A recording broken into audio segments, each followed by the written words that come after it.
Talking about a revolution. Don't you know you gotta run, run, run, run, run, run, run, run. Don't you know I gotta run, run, run, run, run, run, run. Ah, yes. The revolution. You are joining the revolution with me in our final week this week. If you have missed the earlier videos in this series on spiritual revolution and how you get to participate in that, please go back and check them out. But again, from Tracy Chapman's song, talking about a revolution. Don't you know you got to run, run, run, run, run, run, run, run. But run towards love. Run towards your whole true nature. Run towards the good that is ever available in the life of the Holy Blessed One. Run towards what it is you really, really want for yourself and your beloveds and your community and the collective and the world. That is what we're talking about this week. The action you will take because you are becoming more aware of your true nature, what is true and what isn't. That's what we're diving into. You gotta run, run, run. Run towards it, my darling. Run towards it.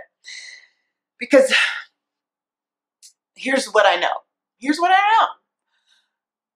You and I are living in a moment in history where the violent ridiculousness of ignorance is in our faces. Cannot be avoided. There is no putting your head in the sand. It's right here. It's right here. But all of that yuck, disgusting ick is a result of misbelief, out of alignment thinking, false narrative, and limited imagination. And you and I have been called as revolutionaries, as spiritual beings, as spiritual humans walking a path of good to reach into our own beings, reach into our own consciousness, growing awareness, and pull out by the root misbelief, false narrative, limited idea, and imagination. It is fundamental to any change you want in your life, in the world, for your beloveds, for your communities. It has to be wrestled with in your own being. And it's an active wrestling. It's an active, willing activity and practice to turn and look at your own misbeliefs and false narratives and limited imagination. Stuff that maybe you've internalized homophobia, internalized racism, internalized patriarchal bullshit as a woman, like whatever you have internalized that is untrue has to be ripped out of your own soil, right? Your own thinking. And these deeply entrenched misbeliefs, as I shared earlier in this series, like deeply entrenched, really crappy ideas you may be holding about yourself or about others or about life or about God. They're really hard to rip out, to change, to replace. But this is the fundamental has to happen work if we want the outer circumstances to change. If this revolution is going to create the kind of change that you and I are wanting for ourselves and for the whole world. for love to be the reality of this life we live. The capital R reality made manifest little r reality. For the imagination that you and I have of what's possible to grow. You know, the visioning practice that was taught last series, and you can go check those out if you weren't involved in that. But Michael Beckwith's visioning, you know, it's all about catching the spark of the divine, about going beyond what you know or what you've been able to imagine so far, to expand your consciousness. You and I, this is how the new world comes into being. It's because you and I grow our imaginations, go beyond what we think is possible, increase what we believe is possible for ourselves and the world. This is how it happens. It starts here. We got to get the shit out of the way of what we believe is possible. We've got to imagine bigger and better and more beautiful and more loving and more juicy and glorious than ever before. And I know that you can. I know that we can, because that is the nature of the divine, is ever expanding. And you and I have been divinely appointed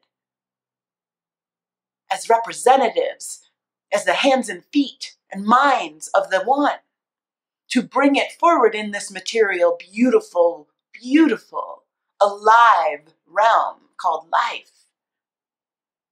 That's what we're up to. That's what we're doing here. And so I want to remind you, you know, Richard Rohr, I said earlier in the series, says we can't think ourselves into a new way of thinking and living. We have to live ourselves into a new way of thinking. It is active. It is active. You and I have to take action. And what I know for sure is action is required to really get into those deeply entrenched misbeliefs and ideas and change them. I want to share more of what Richard says in that same piece. He says, before new experience, new thinking is difficult and dangerous. Before new experience, new thinking is difficult and dangerous. You know, this leads me to thoughts about fake news and some of these really crazy ideas, new ideas for a lot of folks. I have sat with a community member who has really, really, really deeply begun to believe that he is separate from liberal ideology. He deeply has begun to believe, newly begun to believe, that he has to fight for his right to exist on this planet by diminishing others' rights. That there's a limited amount of good available to him, so he needs to make sure other people don't get it. And this is a new belief for this friend, this community member. That's a dangerous belief that he has come by newly, recently, but has done so in isolation, has done so out of context with other community members, has done so in an isolated place in his life where the possibility of a different perspective is having a really hard time getting in. That's dangerous. That's dangerous. And you and I all have the capacity to fall prey to dangerous false beliefs and ideology if we are not living into new experiences, particularly experiences with varied perspectives and ideas and diverse experiences. New experiences that invite you to stretch beyond what you think you already know. Super important right now. Really, really important right now. So I want to give you some examples that Richard Rohr shared that may be new experiences that you could consider as part of your spiritual practice right now. He says, try this, go here, change sides, move outside your comfort zone, make new friendships with people of a different race or class. Let go of your usual role and attractive self-image. Pedal or roll instead of drive. Skip the tourist visits and spend time in local neighborhoods. Go to the jail or to the border. Help at a food pantry or literacy center. Attend another church for a while. These are all really, really, really, really great ideas.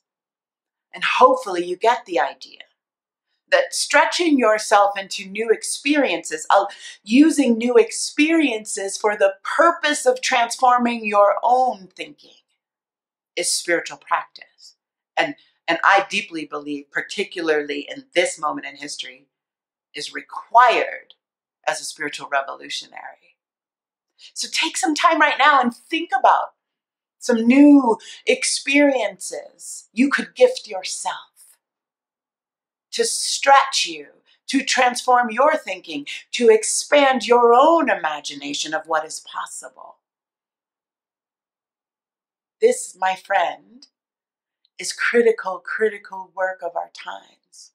Critical work for spiritual living. So, very specifically, I'm going to give you a homework practice. Here's what I'd like you to do. Over the last few weeks, you've been sitting in meditation, growing your awareness, discovering more about yourself, learning more about what's motivating you, what's out of alignment, what's in alignment. What I want you to do now is take that a step further. I want you to sit in quiet and in that centered place that you've been cultivating through your breath. You know, as Rev Angel says, quiet enough to listen, still enough to feel. And I want you to take this into your quiet and stillness. I want you to imagine or vision, using Michael Beckwith's process, who you are becoming in this growing awareness. How is your being changing and how you understand yourself? That's question one. Second question to take into your quiet stillness. What might your life look like without the limiting belief, without the false narrative? Take this into your practice this week. Let that lead you into action. Let that lead you into a new experience, and do at least one this week. I love you so much. I am so honored and privileged and delighted to be in community with you, to be in the revolution with you. I love you so much.